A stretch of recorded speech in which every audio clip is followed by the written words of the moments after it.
Good morning students.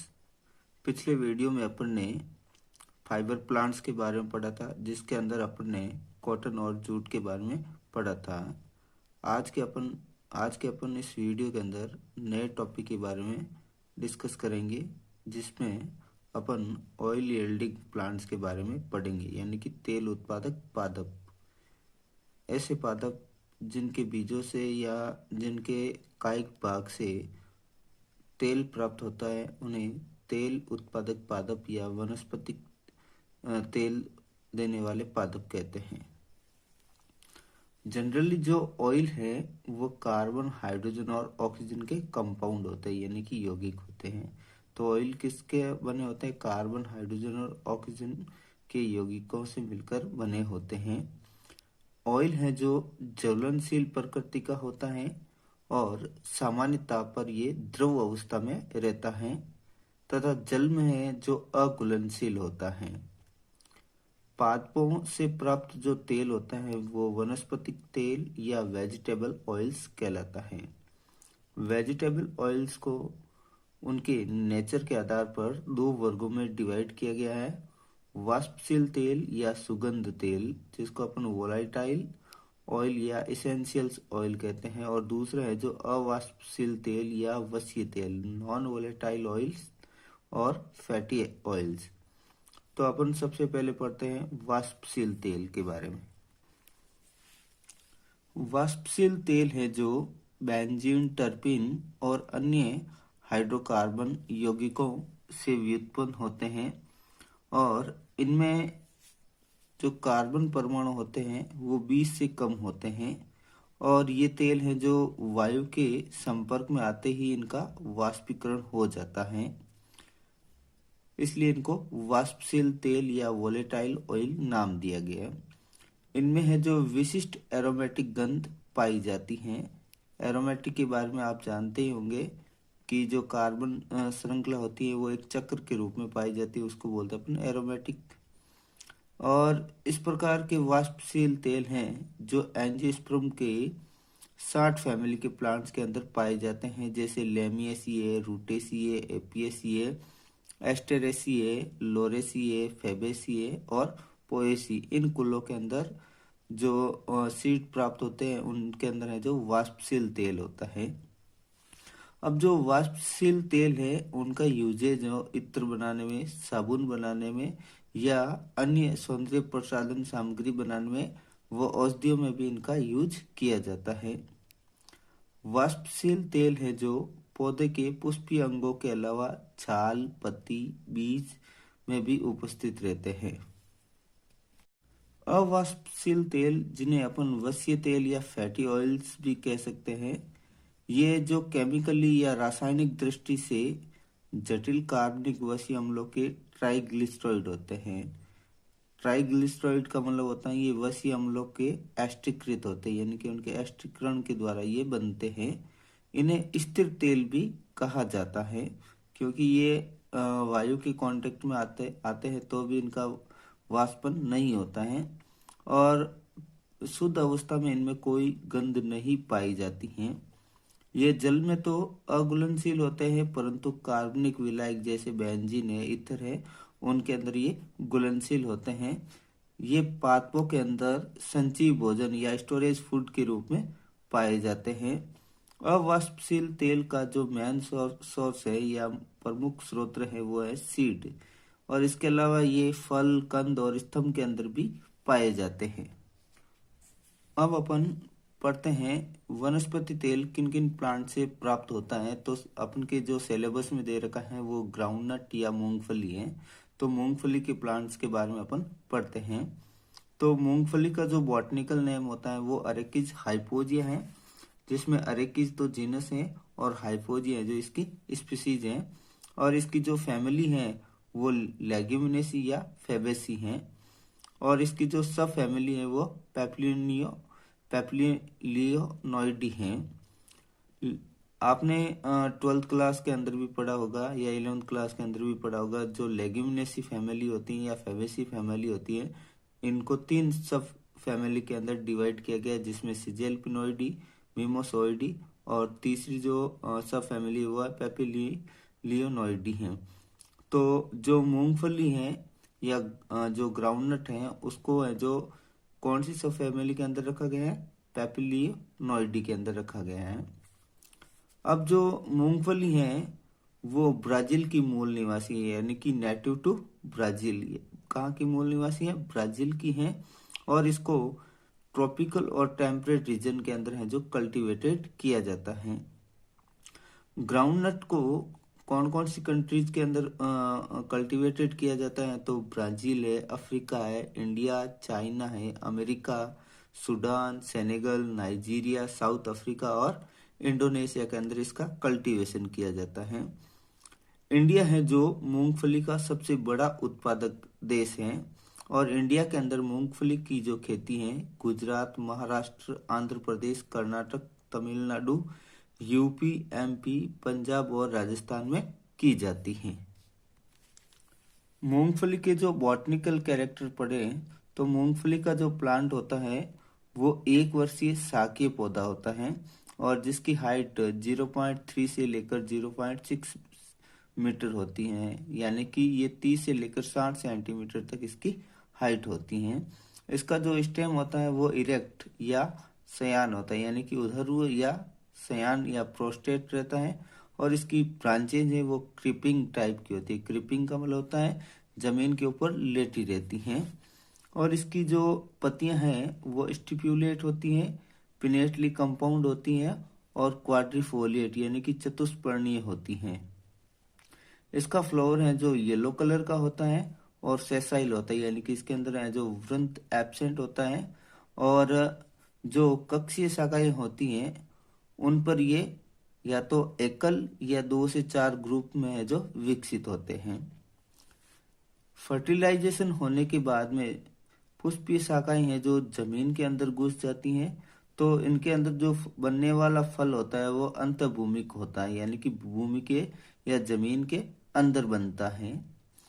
मूंगफली के अंदर जो फल होता है उस फल को अपन लोमेंटम कहते हैं, यानी कि इसके अंदर जो फल होता है वो 1 से 3 बीज युक्त अस्फुटनशील विदुर फल होता है और जिसे अपन क्या बोलते हैं, लोमेंटम। तो मूंगफली के फल को क्या बोला जाता है, लोमेंटम। याद रखना है जो किस प्रकार का फल है, अस्फुटनशील विदुर फल है, यानी कि जो इसकी फली होती है वो फटती नहीं है। इसका जो बीज होता है वो बेलनाकार या अंडाकार होता है और बीज चोल से ढका रहता है। बीज के अंदर पाई जाने वाली प्रोटीन एरेकिन और कोनारेकिन होती है, जिसकी मात्रा है जो 25 से लेकर 28% होती है। और बीज के अंदर तेल की जो मात्रा है वो 43 से लेकर 50% तक होती है। इसके अलावा बीज के अंदर vitamin A, vitamin B, vitamin 12 और इसके अलावा कुछ खनिज तत्व भी हैं जो पाए जाते हैं।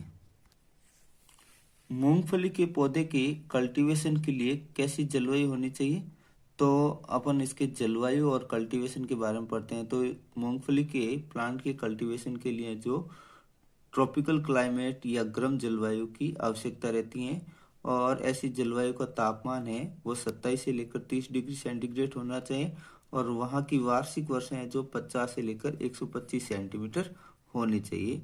प्लांट के ग्रो के लिए सॉइल है जो किस टाइप की होनी चाहिए, तो सॉइल जल निकासी वाली रेतीली दोमट मिट्टी होनी चाहिए, यानी कि उसके अंदर जल आसानी से निकल सके, ऐसी सॉइल होनी चाहिए।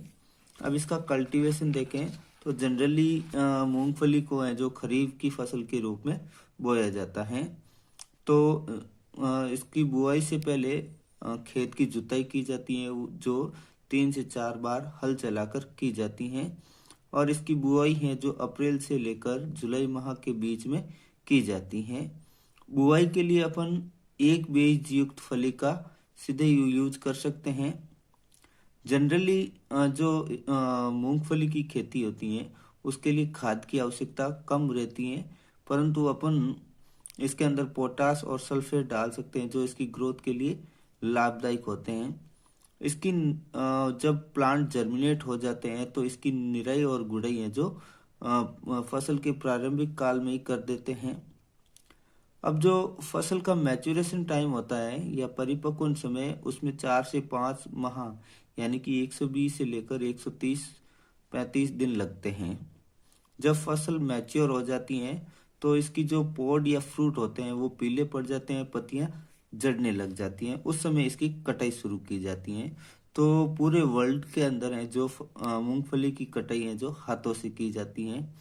तो जब फसल मैच्योर हो जाती है तो पौधों को अपन क्या करते हैं, हाथों से खींचकर उखाड़ लेते हैं और उनको धूप में सूखने के लिए रख देते हैं।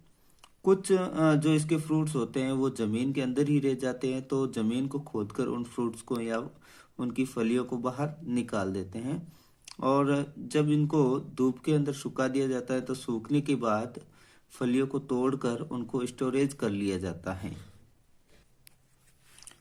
अब जो अपन ने मूंगफली के सीड प्राप्त किए हैं तो उन सीड से तेल प्राप्त किया जाता है। तो तेल का निष्कर्षण या एक्सट्रैक्शन कैसे करते हैं, तो जो मूंगफली का तेल होता है वो नॉन ड्राइंग ऑयल्स होता है, यानी कि अशुष्कन तेल होता है। अशुष्कन तेल का मतलब होता है कि इस ऐसे प्रकार का तेल जिनको अपन वायु के अंदर या एनवायरनमेंट के अंदर खुला भी छोड़ दें तो उनकी लेयर या परत का फॉर्मेशन नहीं होता है।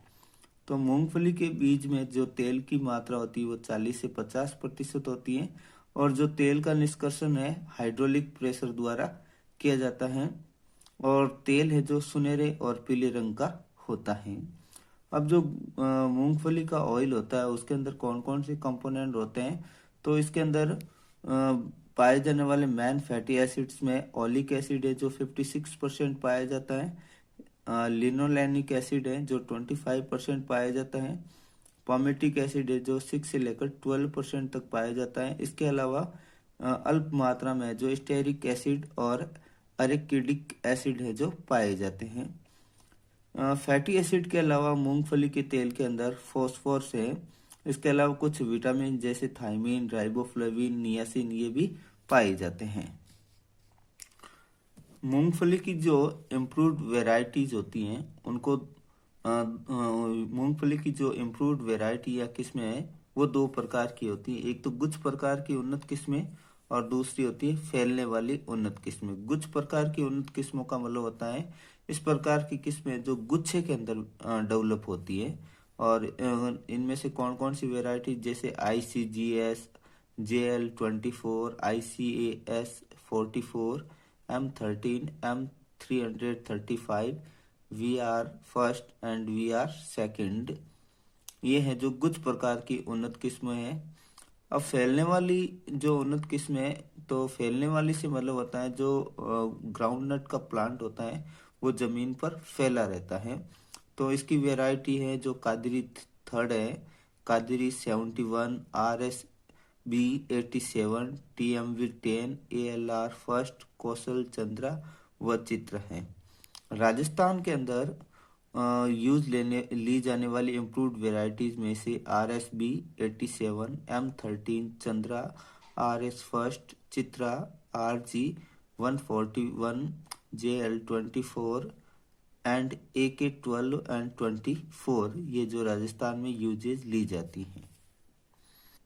अब अपन मूंगफली की यूजेज के बारे में पढ़ते हैं। तो मूंगफली के बीज से जो तेल प्राप्त होता है उसको खाना बनाने में यूज लिया जाता है, यानी कि मूंगफली का जो तेल है वो एडिबल ऑयल है, और तेल के हाइड्रोजनीकरण के द्वारा अपन इससे वनस्पति घी का भी निर्माण कर सकते हैं। इसके अलावा मूंगफली का तेल है जो लुब्रिकेंट्स के रूप में भी काम में लिया जाता है, साबुन उद्योग व प्रसाधन सामग्रियों के निर्माण में भी काम में लिया जाता है। बीज से तेल निकालने के बाद बची जो अपशिष्ट भाग होता है जिसको अपन खल्ली या ऑयल केक बोलते हैं, जो पशुओं को खिलाई जाती हैं। और इस मूंगफली के प्लांट्स को चारे के रूप में काम में लिया जाता है। मूंगफली के अंदर जो पाई जाने वाली प्रोटीन्स होती हैं उससे एरिडिल नामक रेशे बनाए जाते हैं।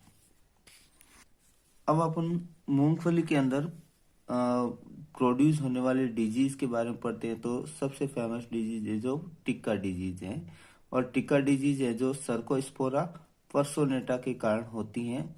तो इस डिजीज से इन्फेक्टेड प्लांट को उखाड़ कर फेंक देना चाहिए या जला देना चाहिए और रोग प्रतिरोधी किस्मों का यूज करना चाहिए। इसके बाद में मोजेक डिजीज है जो वायरस के कारण डेवलप होती है, क्लोरोसिस डिजीज ये भी वायरस के कारण डेवलप होती है, और कॉलर रोट है ये पेलिक्यूलेरिया और रोल्फसाई के कारण होती हैं। तो इन माइक्रो ऑर्गेनिज्म से या माइक्रोब से इन्फेक्टेड प्लांट्स को उखाड़ कर फेंक देना चाहिए और रोग प्रतिरोधी किस्मों का यूज करना चाहिए। अब जो कीट पीड़क होते हैं, इंसेक्ट पेस्ट, कौन कौन से इंसेक्ट हैं जो ग्राउंड नट की फसल को इन्फेक्टेड करते हैं, तो मोइला या एफिड बोलते हैं, और इसका जो साइंटिफिक नेम है वो एफिस क्रेसिवोरा है। दूसरा है जो लीफ माइनर है जिसका साइंटिफिक नेम है स्टॉपमोप्टेरिक्स नर्टेरिया, और इसके अलावा लाल कातरा या रेड हेरी कैटरपिलर होता है जिसका साइंटिफिक नेम है एम एस कैटा मुर्री। तो इनसे बचाने के लिए अपन फॉस्फोमेडिन और कार्बेल का स्प्रे है जो मूंगफली के प्लांट के ऊपर कर सकते हैं।